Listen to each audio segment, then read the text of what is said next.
Hey guys, so some of you are probably wondering, how was week 4 of my diet? Well, over the past week, I've kind of been pushed whether or not I want to continue to do this. I didn't want to not provide you guys with a video this week for this. So we're going to talk about some of my medical history and some other things.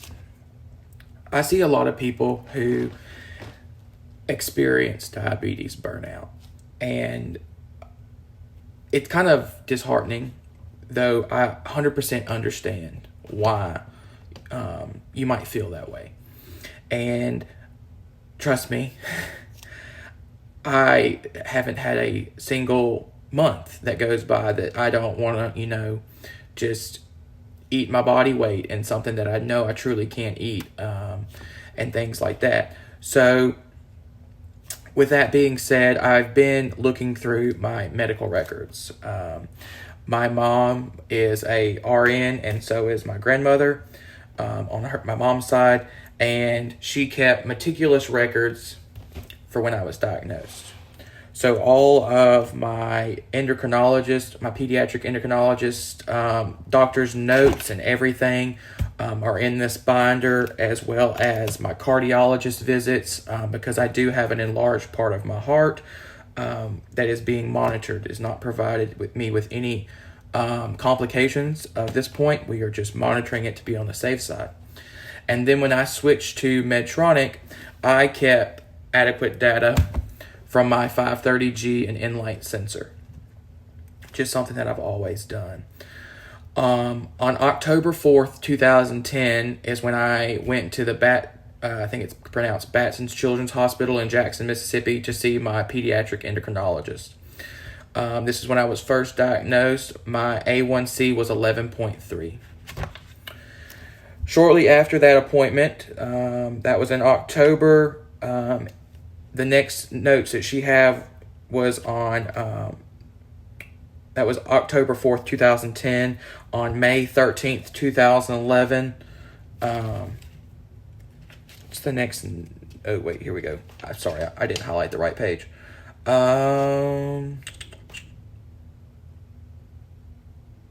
A1C had dropped to 5.9.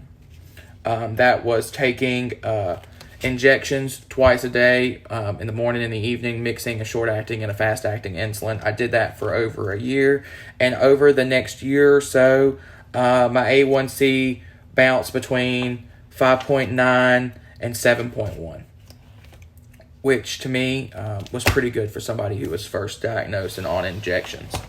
After a little over a year and a half, I believe was the time frame, I went with I got to pick an insulin pump, and I went with the Omnipod. I really enjoyed the Omnipod because it was tubeless. We were worried about how the tube was going to affect my very somewhat active lifestyle. So we went with the Omnipod. It was a great pump. It did what we wanted to, but we often started to notice that the sites would, I'm going to say, blow out, where you could look in the top of the pod and see that the insulin was leaking around the cannula. So we switched from a pediatric endocrinologist to my adult endocrinologist, who I still see today, and she made the recommendation of getting a CGM. So we tried to get Dexcom, but my parents' insurance at the moment wouldn't cover that. So we made the switch to the Medtronic, and they would cover the Medtronic pump and CGM. So that's when we went with the 530G. Looking through some of these reports and stuff from 2017 that I had with my 530G, honestly, I'm shocked.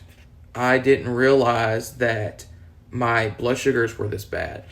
I'm looking at this one day here, and I'm seeing 340, 247, 102, another 240s. Like, my sugars were often between 200 and 300 at this point in my life. And I remember my endocrinologist now getting very upset with me, and at that point in time, I didn't understand why. My A1C, I think, had risen up to in the 8s or lower 9s, and I just wasn't doing good altogether as a diabetic like I should. So I took the initiative to start doing better with my diabetes, and from 2017, early 2018 to now, 2021, my A1C is at 6.9. It has been at 6.9 consecutively for almost a year now, and that's an achievement. I get frustrated with my diabetes often, and I get frustrated with people who don't understand the other health problems that I could potentially have in the future, and they try to judge. And that's what makes these dieting videos kind of hard. I don't want to live the lifestyle of eating very minimalist carbs, like something similar to what a keto diet would be or something like that. I have enjoyed some people's feedback, trying to say, let's do lower carbs and higher fats and stuff like that. That is what I'm trying to do, and I appreciate that support. But I just wanted everybody to know kind of where I'm at. I understand that me eating what I want and taking insulin just because, I got insulin for that, is the reason that I'm in this shape that I'm in. But then the other thing too, without me taking that insulin, my overall A1C wouldn't be where it's at.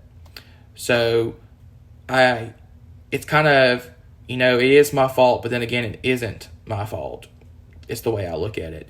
But it's my goal to fix that. I focused on getting my A1C down and my time in range up, and doing things like that to take that stride. But then again, too, I know that I have to get out of that mindset of, I can just take insulin for that. Just like I've gotten out of the mindset of, I need to constantly be eating, 3 large meals a day. Like, no, I don't need to do that. I am perfectly sustainable at eating a nice size dinner and being okay for the day. But then again, too, that's also not healthy. I need something in the morning, a little thing, and then something later on. And I understand that. In doing these videos, I want to try to motivate others to take the initiative to do better. It's not necessarily, me trying to say, this is what I'm doing, this is what I'm doing right. No, that's not what I'm trying to do. I'm trying to motivate you. I want you to take the initiative to go walk a mile every day, or a couple miles, or, just do something that you're not normally doing and see how that changes the way you are and the way that you feel. I can't tell you how much just being active has helped me. I've easily noticed the insulin usage go down and stuff like that, and I want others to experience that.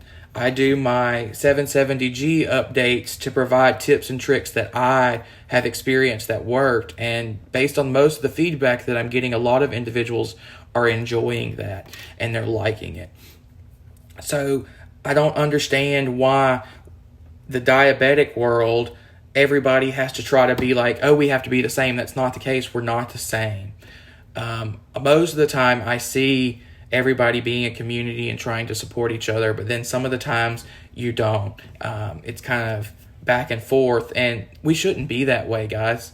We should support each other and try to help each other grow and to mature, not necessarily mature, but grow into healthier individuals.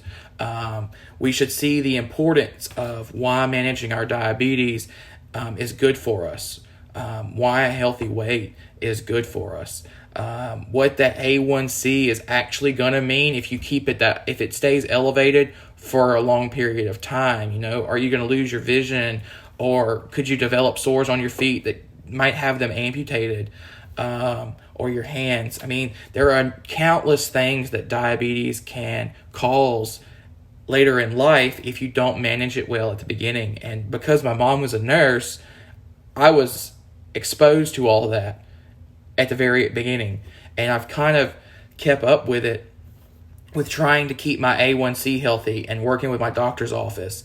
And everything in my labs has come down to where my doctor would like to see it, except for my weight.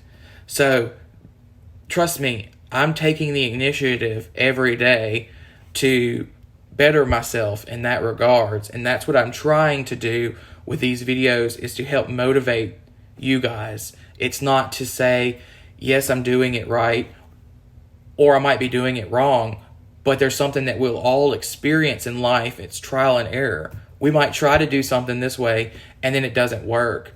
So we have to get up and try again, to try it a different way to see if it would work that time.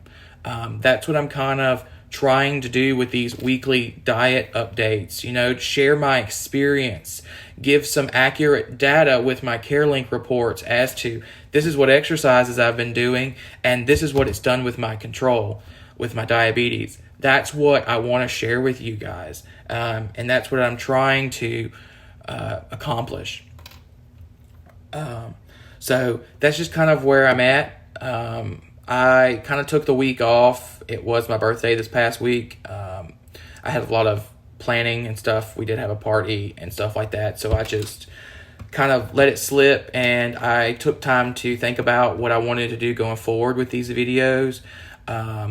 And I think that the steps that I would like to do would be to kind of motivate with them. Not necessarily, obviously I have to be motivated myself to do things that I'm trying to encourage others to do. And what I forget to say, I'm trying to think of what I want to say, to encourage others, and then also better myself. So that's kind of where I'm looking for these videos to go. I did want to post something so that way you guys kind of know. For those who are actively following along and providing support, thank you.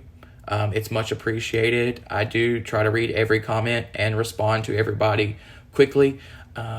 So anyway, if you want to subscribe. If you don't want to subscribe anymore, you can unsubscribe. It doesn't hurt my feelings any. You will be missed, but oh well, it's life. You can't make everybody happy, and I'm definitely not trying to make everybody happy, but I am trying to help people with what little I can with my personal experience. So that's it for this video this week. I hope you guys have a good week, and I will see you in a couple days.